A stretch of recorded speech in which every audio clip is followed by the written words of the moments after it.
첫 번째 사건부터 한번 읽어볼까요? 네. 학폭 피해자 어머니를 위하여 이미 한번 겪으신 거를 조금 정리를 하신 것 같아요. 저의 경험을 토대로 도움이 될 만한 대처 방법을 알려드립니다. 맞는지 볼까? 네, CCTV 증거를 확보하세요. 뭐 맞지?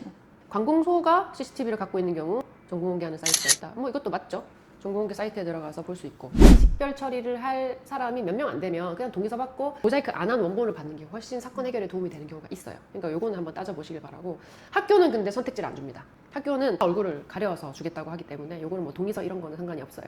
진료기록, 소아과, 정형외과 등 병원 진료기록을 남기십시오. 학폭 절차에 사용할 수 있도록 다친 부위와 통증을 의무기록에 자세히 남겨주세요. 라고 의사에게 요청. 유의하셔야 될 게 있는 게 뭐냐면, 학폭에 기재하기 위해서 뭐 이렇게 의견을 좀 처음부터 학폭이라는 식으로 병원에 진술을 했다는 게 문제가 될 경우도 좀 있었어요. 그리고 두 번째로 좀 걸리는 점은 정신과일 때가 문제가 돼요.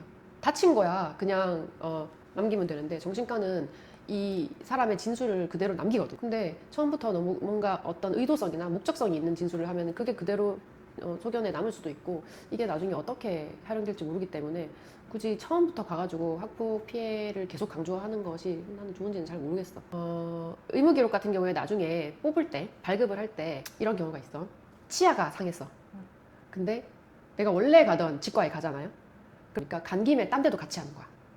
그렇게 됐을 경우에 이게 약간 나중에 분쟁이 될 수가 있어요. 다음 사연 한번 볼게요. 다음 사연은 학폭 피해자 겸 가해자가 되었다. 객관적으로 좀 봐주십시오. 이런 경우 진짜 많지. 쌍방 지낸 사건 정말 많습니다.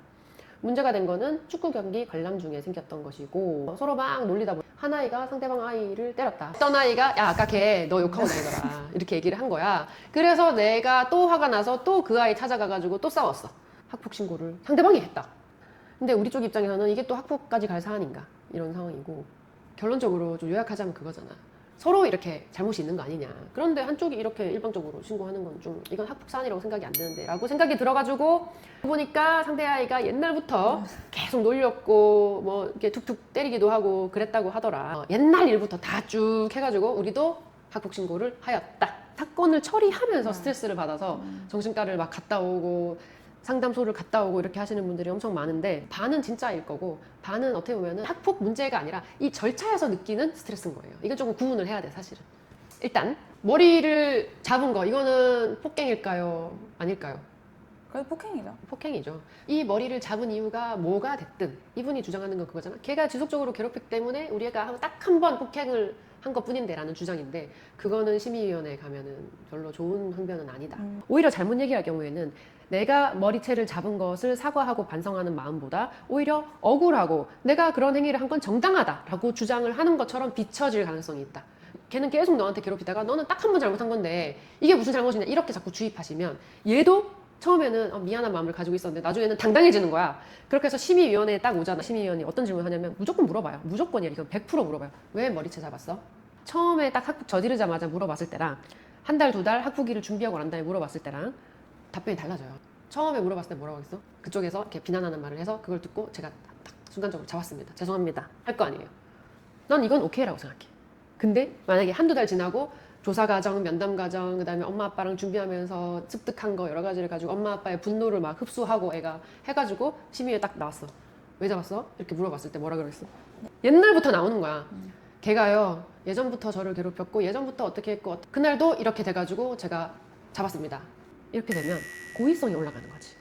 1년 내내 따돌림을 받다가 못 참고 피해자가 갑자기 가해자가 되는 경우가 있어. 그냥 그 순간적인 감정에 욱해서 하는 경우가 있단 말이야. 마치 부모님들이 오해하는 게, 제가 너무 잘못한 게 많으면 내 폭력성이 한번 드러난 거가 감경이 되겠지라고 생각하지만 천만의 말씀. 심의위원들은 그렇게 생각 안 해요. 근데 이해해. 부모니까. 부모님은 부모님의 역할이 있는 거겠죠. 거기서 객관적 시각을 하나 보태야 돼요.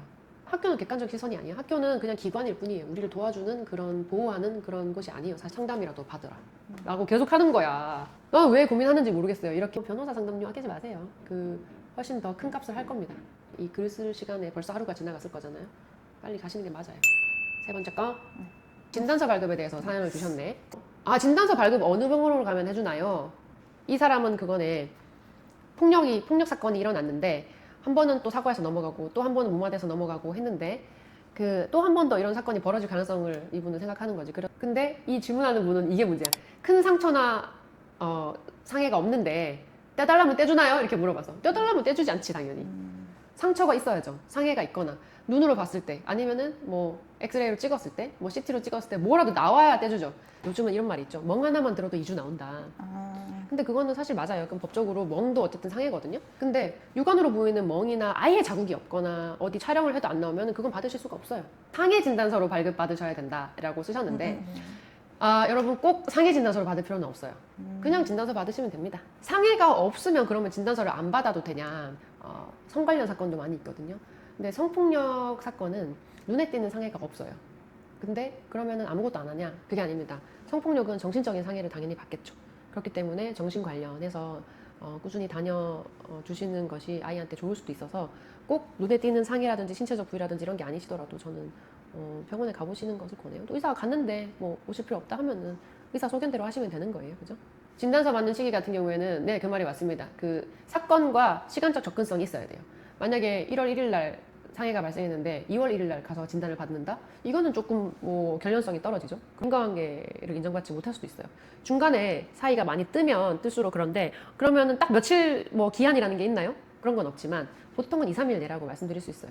오늘 몇 가지 사연을 읽어봤는데 학폭은 다 비슷비슷하면서도 또 다 조금씩 다르잖아요. 내 아이 사건이 조금씩. 그래서 만약에 좀 헷갈리는, 혼동되는 궁금한 사건이 있으면은 검색해보지 말고 올려주시면은 제가 보고 간단하게 코멘트 드리도록 하겠습니다.